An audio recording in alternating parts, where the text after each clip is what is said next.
Barry Gibb has stood on some of the most celebrated stages in the history of pop music, and every time the house lights drop after a show ends, he walks off alone.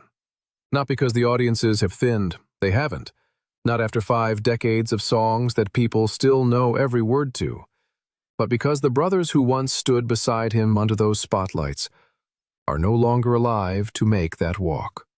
3 of them gone, 1 at 30, 2 others taken within 9 years of each other, and Barry, the oldest, the last BG standing, left holding a catalog built for voices that now survive only in recordings.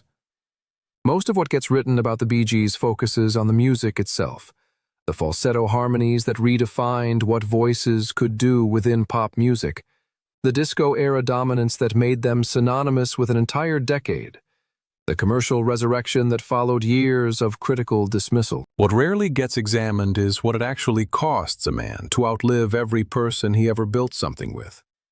Not grief in the abstract sense, the kind that sounds composed in tribute speeches, but the specific, grinding kind that arrives when a familiar melody starts playing and there is nobody left in the room who was there when it was recorded. There is one song that does this to Barry more than any other. Not the Bee Gees' biggest commercial success, not the track that defined their commercial peak, but a song whose full weight was built not in any studio, but in the decades that came after it, across 3 funerals and more than 30 years of performing alone in spaces once shared by all of them. Why it breaks him has nothing to do with chart history, and everything to do with what he hears inside it now that the voices who made it are gone. Barry Kenneth Gibb was born in 1946 on the Isle of Man, the oldest of 5 siblings in a family that would come to revolve almost entirely around music and brotherhood.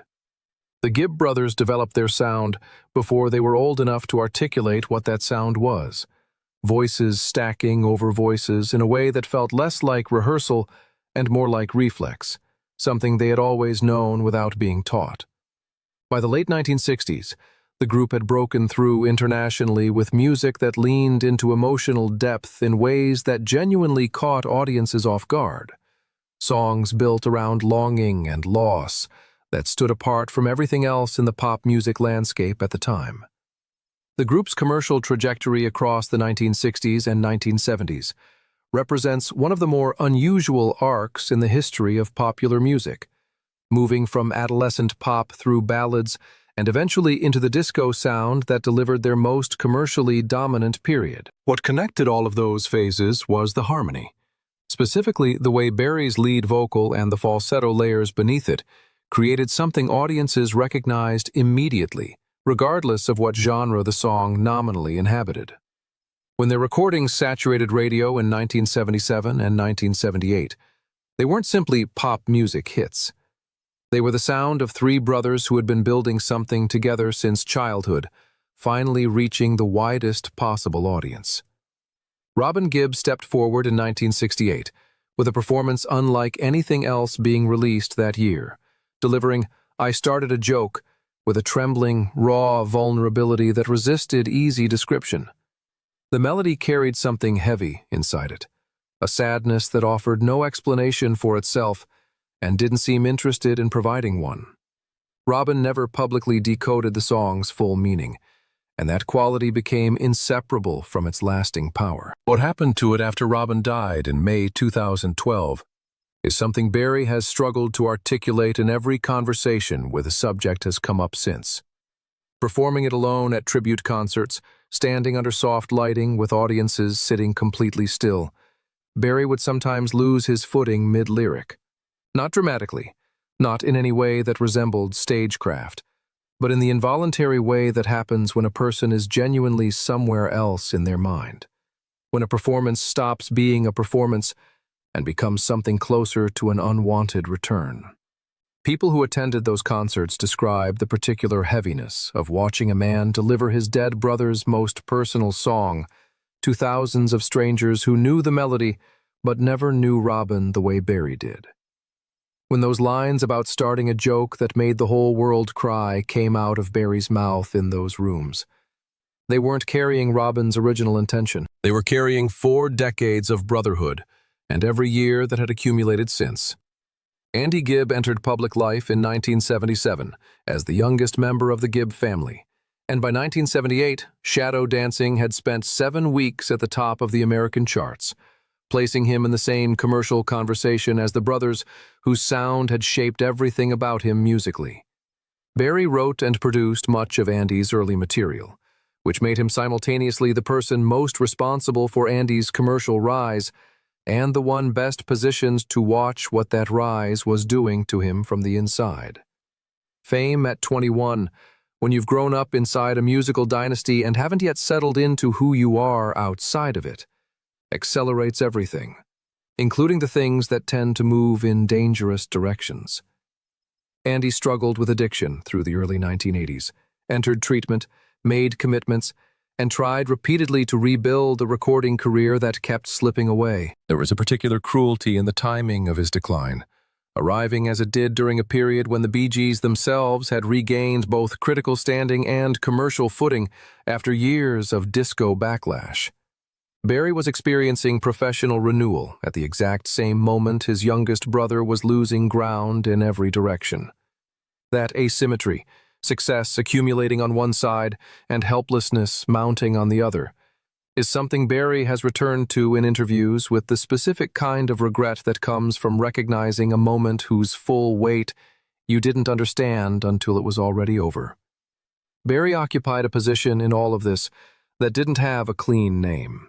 Part brother, part creative collaborator, part person watching someone he loved from a distance that kept widening without either of them fully choosing to widen it.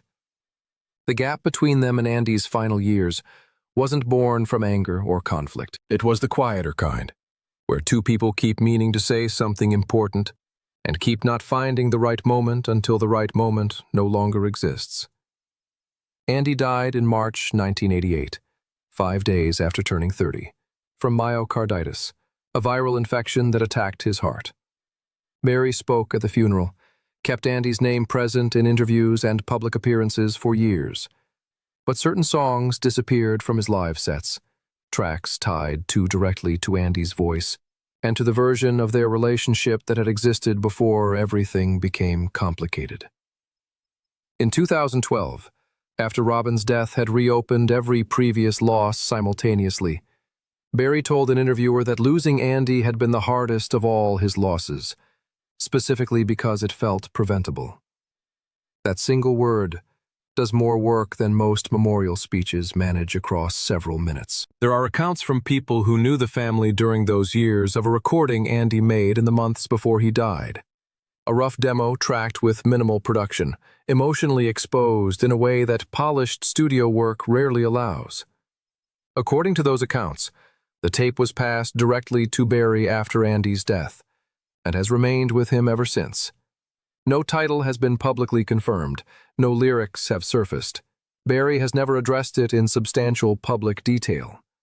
Whether the recording exists exactly as described cannot be verified from outside the family. But the people who reference it consistently use the same language, too personal to release, too significant to lose, and too painful to play without breaking. Maurice Gibb died in January 2003, unexpectedly, from complications following surgery. He was 53. Of all the losses Barry had absorbed by then, this one restructured things at the most foundational level, because Maurice had always held the center of the group together. Not the most publicly visible personality, not the loudest voice on any given track, but the one who understood the full architecture of what the three of them built together more completely than any outside observer ever could. Barry and Robin attempted to continue in some capacity after 2003, but both acknowledged separately that something essential had permanently left the room. Robin died in May 2012, after a prolonged battle with colon cancer. And with that, a sequence no person should have to survive reached its end. Barry had always been the oldest.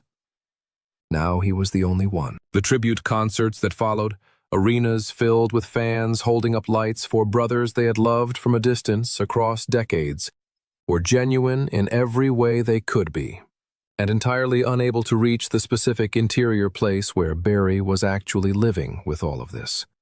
The song that people closest to Barry return to most often when describing what consistently breaks him is Immortality, the ballad all three brothers wrote together in 1997 for Celine Dion.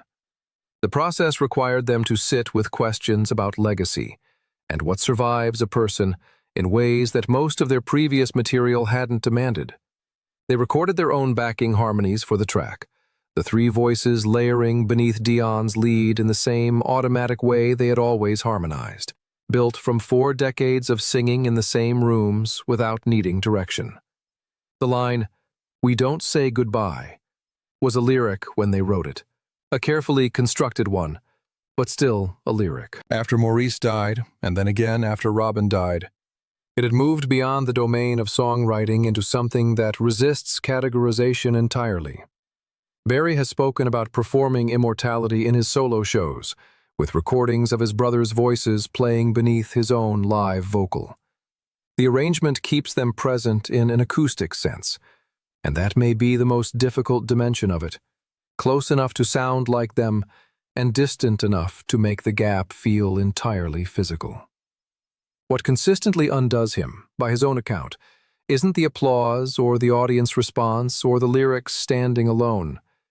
It's hearing their voices arrive exactly where they always arrived, on cue, in the harmonies built across a shared lifetime, from recordings made when all three of them were alive and had no reason to suspect they were building something that would one day function as its own farewell. When Barry closes his eyes during Immortality now, the people in the audience understand they are witnessing something that operates outside of entertainment as most people experience it. Grief sustained long enough develops its own shape, its own rhythm, and its own way of arriving without warning in the middle of a phrase that has been sung hundreds of times. Barry has been living inside this particular grief since 1988. Nearly 4 decades of outliving the people who built everything alongside him, and no sustained ovation fills the space that three voices leave when they go permanently quiet. What Barry has chosen to do with all of this grief, rather than retreat from it, is continue performing. He has taken the Bee Gees catalog back out on the road, stood under the same lights that once held all of them, and found a way to deliver music built for a group using a single voice. That decision, made repeatedly over more than 3 decades, communicates something about who Barry Gibb is that no chart position or industry honor ever fully captures. He keeps returning to the music, because the music is where his brothers still exist. And that exchange, the ongoing presence of their voices in the work they made together, is the only form of immortality any of them actually get.